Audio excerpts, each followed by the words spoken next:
स्वागत है आप सभी का, वेलकम यू ऑल। ठीक है, अपन पिछले क्लास में जो क्वेश्चन किए थे, पिछले वीडियो में जो क्वेश्चन किए थे ऑलमोस्ट सिमिलर क्वेश्चन है, बट प्रैक्टिस के लिए एक और क्वेश्चन करवा रहा हूँ, तो इसको भी देखो, ध्यान से देखो। और एक चीज़ हमेशा बोलता हूँ कि पिछले वीडियोस को देखते रहना, तभी इस वीडियो की स्पीड के साथ कोप अप कर पाओगे। अभी मैं थोड़ा फास्ट पढ़ाऊँगा, ऑब्वियस सी बात है, पहली बार जो मैं एक्सप्लेन करूँगा वो स्लो एक्सप्लेन करूँगा और एक्सप्लेनेशन की जो स्पीड है वो लगातार बढ़ती जाएगी। तो पिछले वीडियोस को देखे बिना अगर ये देख रहे हो तो थोड़ी दिक्कत आ सकती है, पर पिछले वीडियोस को देख लेना, अच्छी बात है। आगे बढ़ते हैं। क्वेश्चन में क्या दिया हुआ है? पुली है, आइडियल है, स्ट्रिंग है, आइडियल है, दो ब्लॉक्स दिए हुए हैं ए और बी, दोनों ग्राउंड पे है। कंस्ट्रेंट क्या है सवाल में, सवाल की मजबूरी क्या है? पहला तो ये कि दोनों आपस में कनेक्टेड हैं, दोनों का मोशन आपस में कनेक्टेड है। दूसरी बात ये कि दोनों जो है ग्राउंड पे ही हॉरिजॉन्टली मूव कर सकते हैं। ये ब्लॉक जो है एट दिस मोमेंट 5 मीटर पर सेकेंड से जा रहा है और निकालना क्या है, what is the velocity of this block, which is I am assuming to be v। मैं अज्यूम कर रहा हूँ कि इसकी वेलोसिटी v होगी लेफ्ट साइड में। मेरे ख्याल से डायरेक्शन समझने में कोई दिक्कत नहीं आएगी। ये लेफ्ट जा रहा है तो कॉमन सेंस साफ साफ बोलता है ये ब्लॉक भी इधर जाएगा। एक चीज़ और, मैं हमेशा बोलता हूँ कि एट दिस मोमेंट ये 5 मीटर पर सेकेंड से जा रहा है। क्यों बोला मैं एट दिस मोमेंट? क्योंकि थोड़ी देर बाद ऐसा हो सकता है, अच्छा चलो इस बारे में मैं बाद में बोलूँगा, पहले अपन निकाल लेते हैं, सॉल्यूशन निकाल लेते हैं और चलो सॉल्व करते हैं पहले। जैसे कहाँ गया, हाँ, अगेन 3 पोर्शन मान लिया L1 और 4 पॉइंट्स मानना पड़ेगा पहले। ये पॉइंट B, ओके, ये पॉइंट P, ये पॉइंट Q और ये point A। Again P point कहाँ पर है, स्ट्रिंग पे है क्या? नहीं। कहाँ पर है? पुली पे है। Q पॉइंट स्ट्रिंग पे है क्या? नहीं। कहाँ पर है? पुली पे है। ये वाला पॉइंट कहाँ पर है? B पे, ब्लॉक पे है। ये वाला पॉइंट कहाँ पर है? A ब्लॉक पे है। इस पॉइंट के बारे में या तो ब्लॉक पे बोल लो या तो स्ट्रिंग पे मान लो, बात एक ही पढ़नी है। अच्छी बात। फिर से ये वाला पोर्शन L1, ये वाला पोर्शन L2 और ये Q और A के बीच वाला पोर्शन कितना हो गया? L3। एंगल्स आपको दिए हुए हैं। At this moment these angles are 53 and 37। क्या होने वाला है सोच के देखो। ये ब्लॉक जब थोड़ी देर बाद आगे बढ़ जाएगा तो ये रस्सी कैसी हो जाएगी? ऐसी हो जाएगी। तो क्या ये एंगल 37 डिग्री रहेगा? नहीं, एंगल बदल जाएगा। सिमिलरली ये ब्लॉक भी आगे बढ़ जाएगा तो ये एंगल 53 रह जाएगा क्या? नहीं, बदल जाएगा। इसलिए बाद में सिवाय इस मोमेंट के थोड़ी देर बाद की बात कर लो या थोड़ी देर पहले की बात कर लो, इन दोनों के बीच की जो वेलोसिटी है उनका रिलेशन बदल जाएगा, क्योंकि these angles will also change. इसीलिए सवाल में ये पूछा है कि eight this moment what is the velocity of A. Eight this moment इस ब्लॉक की वेलोसिटी दी हुई है, इसी मोमेंट पे इस ब्लॉक की वेलोसिटी निकालनी है। अच्छी बात है। इसको मिटाता हूँ। क्या करेंगे देखो, मान लिया 4 पॉइंट, अगेन लिखूँगा L टोटल बराबर L1 plus L2 plus L3, L dash rate of change of length L is equal to L1 dash plus L2 dash plus L3 dash. What is the meaning of dash? It is differentiation of L with respect to time. So this is rate of change of length L, which is the total length of the string. This is rate of change of length L1, which is the portion of the string which is lying between the points B and the point P. L1 वह portion है जो कि B और P के बीच में लाई कर रहा है, और P कहाँ पर है? P स्ट्रिंग पे है क्या? नहीं। P कहाँ पर है? पुली पे है। चलो, तो अगेन, अच्छा पिछले क्वेश्चन में याद करो, ऐसा क्वेश्चन था, एक रस्सी ऐसी थी और एक ऐसी थी। इस वाला पॉइंट, जो ये वाला पॉइंट था, वो लेफ्ट जा रहा था, तो उसकी वेलोसिटी अलोंग द स्ट्रिंग ही थी, तो कोई टेंशन नहीं आई थी। इसमें टेंशन दोनों में है, क्योंकि ये वाला पॉइंट देखो यार, मैं रस्सी को वापस बना रहा हूँ, सुनना, देखना, मतलब ये रस्सी बनाया, थोड़ा सा और एक्यूरेसी बढ़ा लेते हैं डायग्राम की। ये वाला पॉइंट जा रहा है 5 से और ये वाला एंगल कितना दिया हुआ है? 53। ये 53, तो ये भी क्या हो जाएगा 53। 53 का ये वाला कंपोनेंट क्या होएगा 53 का नहीं, 5 मीटर पर सेकेंड का ये वाला कंपोनेंट कितना हो जाएगा 5 cos 53। अब ये वाला कंपोनेंट का क्या मतलब है, इस 5 मीटर पर सेकेंड का वो वाला कंपोनेंट जो कि लेंथ ऑफ द स्ट्रिंग के अलोंग है, क्योंकि यही वाला कंपोनेंट इन दोनों पॉइंट्स के बीच की डिस्टेंस को चेंज करने वाला है। अच्छी बात।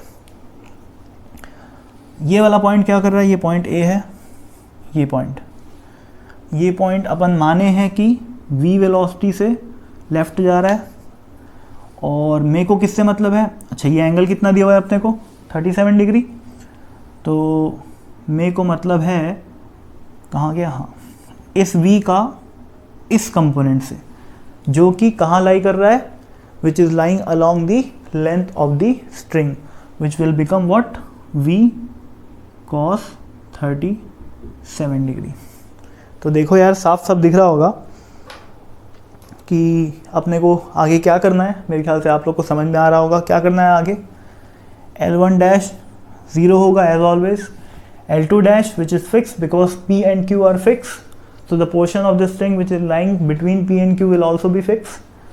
तो L2 डैश क्या हो गया 0, वह पोर्शन जो कि P और Q के बीच में लाई कर रहा है वो क्या हो जाएगा 0, सॉरी वो कैसा हो जाएगा कांस्टेंट, तो उसका डिफ्रेंसिएशन क्या हो जाएगा 0। अच्छी बात। L1 डैश क्या हो जाएगा, L1 डैश हो जाएगा, देखो यार इस P तो ये मूव तो कर ही नहीं रहा है, P कौन मूव कर रहा है, सिर्फ और सिर्फ ये पॉइंट B। इस B का कंट्रीब्यूशन लेंथ को बढ़ाने में क्या 5 है, नहीं, इस B के मोशन का कंट्रीब्यूशन लेंथ को बढ़ाने में कितना है 5 cos 37 न कि 5। तो मैं क्या लिखूँगा यहाँ पर 5 cos 37 नहीं सॉरी 53, ठीक। और ये तो 0 हो गया, और ये L3 डैश क्या हो जाएगा सिमिलरली, ये वाला देखो ये पॉइंट A है अपना, क्या ये लेंथ को घटाने की कोशिश कर रहा है, हाँ ये लेंथ को घटाने की कोशिश कर रहा है, पर क्या ये लेंथ को v स्पीड से घटाने की कोशिश कर रहा है, नहीं, बल्कि ये लेंथ को v cos 37 की स्पीड से घटाने की कोशिश कर रहा है। तो यहाँ पर आ जाएगा कितना माइनस v cos 37 डिग्री, ठीक।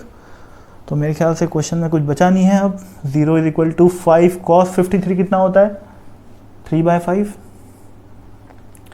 Plus 0 minus v into cos 47 कितना होता है 4/5, ठीक।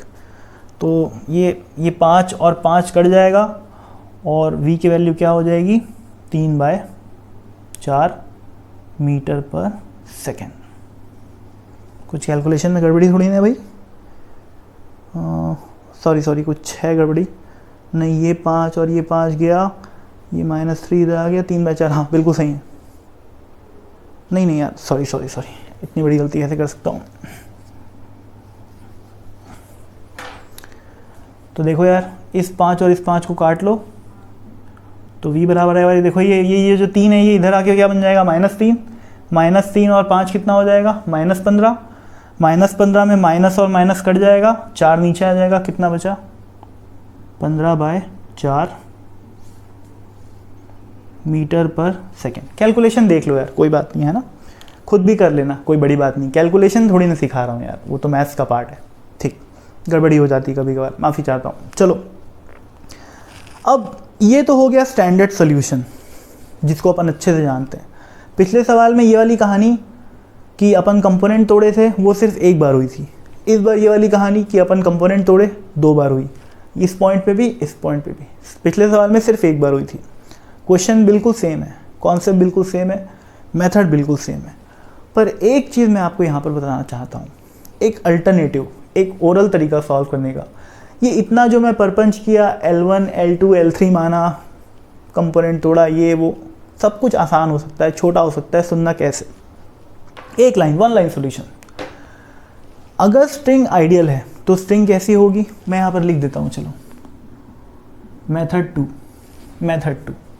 इस केस में अप्लाई कर रहा हूँ भाई, हर जगह अप्लाई मत कर देना, हर जगह अप्लाई करोगे, एक मेथड हर जगह काम नहीं आता, और अगर काम आता भी है तो एक मेथड हर जगह सूटेबल नहीं होता। सूटेबल नहीं होता इन द सेंस उस मेथड से वो क्वेश्चन कई बार टफ हो जाता है या कई बार गलत आंसर आने की चांस बन जाती है। इस पर्टिकुलर क्वेश्चन को करने का एक शॉर्ट तरीका सिखा रहा हूँ, शॉर्ट ट्रिक बोल लो उसको। सोचो यार, ये वाला पार्ट पॉइंट बी स्ट्रिंग की वेलोसिटी को बढ़ाने की कोशिश कर रहा है इतनी स्पीड से, और ये वाला पॉइंट स्ट्रिंग की वेलोसिटी को, सॉरी मैं क्या बोल दिया, स्ट्रिंग की वेलोसिटी बोल दिया मैं, सॉरी, स्ट्रिंग की लेंथ को बढ़ाने की कोशिश कर रहा है इतनी स्पीड से। ये वाला पॉइंट स्ट्रिंग की लेंथ को घटाने की कोशिश कर रहा है इतनी स्पीड से। तो अगर स्ट्रिंग आइडियल है तो मैं ये नहीं लिख सकता क्या कि rate of increase is equal to rate of decrease, तभी तो लेंथ कांस्टेंट होगी। एक छोर से स्ट्रिंग की लेंथ को बढ़ाने की कोशिश की जा रही है, दूसरे छोर में लेंथ को कम करने की कोशिश की जा रही है, तो इन दोनों कोशिशों को बराबर करूंगा तब तो टोटल लेंथ कांस्टेंट आएगी ना भाई। तो सिंपली यार एक लाइन का सोल्यूशन है, कोई ओरली देख के बता देगा कि इस 5 का कंपोनेंट इस वाले लाइंस के अलॉन्ग क्या हो जाएगा, 5 cos 53, 5 cos 53। तो रेट ऑफ इंक्रीज क्या हो गया, 5 cos 53। अब यहाँ पर ये वाला क्या हो जाएगा, सिंपली v cos 37। घटाने का रेट क्या है, v cos 37।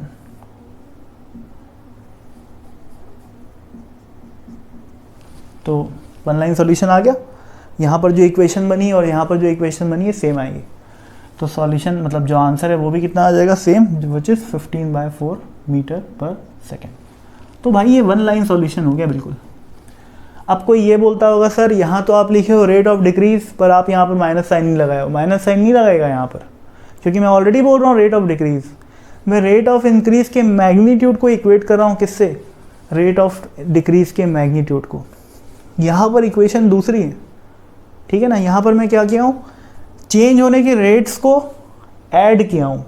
L1 के चेंज होने का रेट ये है, L3 के चेंज होने का रेट ये है, उन दोनों को ऐड करके बराबर टू 0 किया हूँ, ठीक है ना। क्योंकि मैं बहुत पहले बोला था कि जो स्ट्रिंग की लेंथ L है उसके चेंज होने का जो रेट है वो किसके सम के बराबर रहेगा, इंडिविजुअल सेक्शंस के चेंज होने के रेट के सम के बराबर होगा।